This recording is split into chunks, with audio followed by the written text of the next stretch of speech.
عبد القادر صاحب پوچھتے ہیں تبلیغ میں 4 مہینے اور 40 دن جماعت میں جانا کہاں سے ثابت ہے؟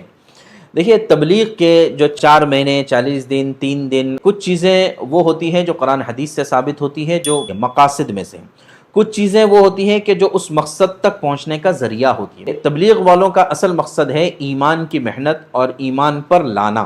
اب ایمان پر لانے کے لیے ان کے یہاں پر جو ترتیب ہے، تو دیکھیں ترتیب کا قرآن حدیث سے منسوخ ہونا ضروری نہیں۔ مثال کے طور پر آدمی جو ہے عالم بنتا ہے 8 سال 9 سال یا 6 سال پڑھنے کے بعد پھر عالم بنتا ہے، یا یہ کہ پوری دنیا میں اس وقت ہے کہ وہ عالم بننے کے لیے صحیح بخاری کا پڑھنا ضروری ہے، یہ کون سی حدیث میں لکھا ہوا ہے؟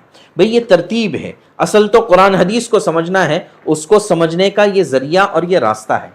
تو اصل تو دین کی محنت ہے، اصل تو ایمان کو زندگیوں میں لانا ہے، اس کے لانے کی یہ ترتیب ہے کہ بھئی 4 مہینے اللہ کے راستے میں نکلو، 40 دن اللہ کے راستے میں نکلو۔ اس کے پیچھے ان کی حکمتیں ہیں۔ ان کا یہ کہنا ہے کہ بھئی 40 دن میں حالات بدلتے ہیں، یہ بات تو درست ہے۔ قرآن میں بھی اللہ تبارک تعالیٰ نے اس کا ذکر کیا کہ موسیٰ علیہ السلام کو اللہ نے 40 دن کے لیے کوہ طور پر بلایا تھا۔